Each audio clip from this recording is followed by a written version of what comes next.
While Juneteenth celebrates the end of slavery, there are some places in America where slavery still feels very present. Maya Rodriguez introduces us to a place that asks visitors to take a closer look at what life was really like on a plantation.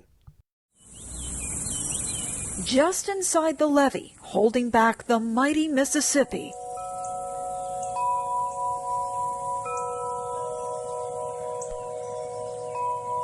there's a quiet stillness in the land. A story still unfolding after more than 2.5 centuries here. We just have a lot to contend with. This is the Whitney Plantation, dating back to 1752. And when we think about plantations, most people erroneously use the word plantation to refer to the big house. But not here. The big house is not the main attraction. And that's by design. This interpretation is based around the life and labor and the culture, of the enslaved people. Joy Banner's ancestors worked these fields as slaves. She now works for the nonprofit foundation that runs it. There's so much trauma and there is so much pressure on Black people to just push it on the side and move forward. Don't make anyone uncomfortable with it.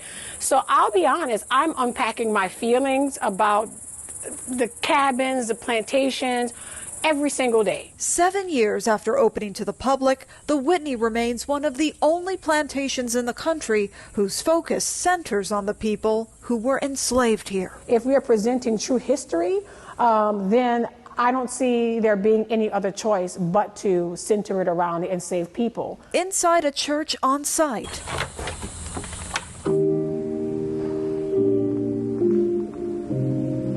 in the face of everything that's happening to them, they drew from their faith. Visitors are greeted by lifelike statues known as the Children of Whitney. They just have a presence and they have a humanness, a humanity about them. There are no shoes on their feet.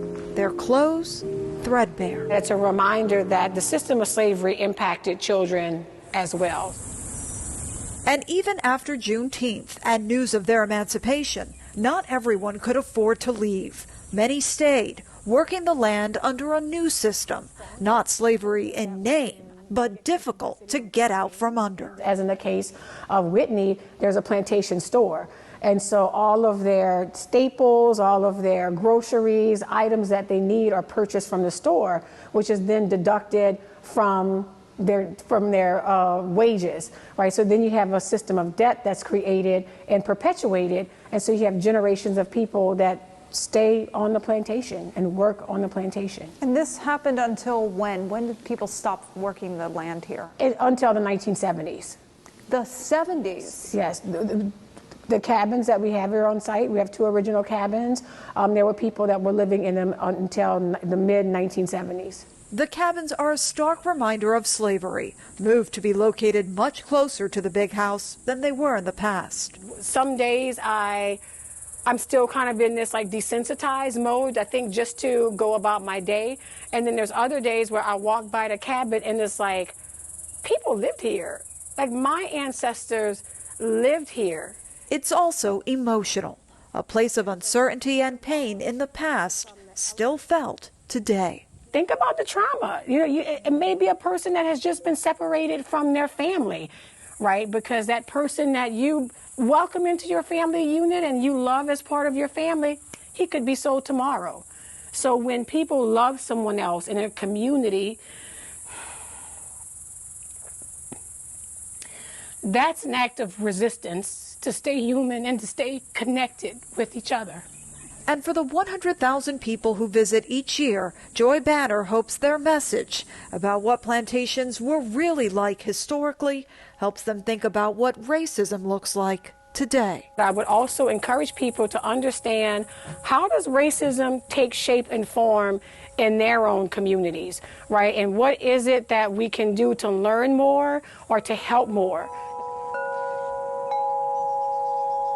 A message they hope will resonate throughout the land. In Wallace, Louisiana, I'm Maya Rodriguez. Using innovative technology to fight racial bias, the race continues next.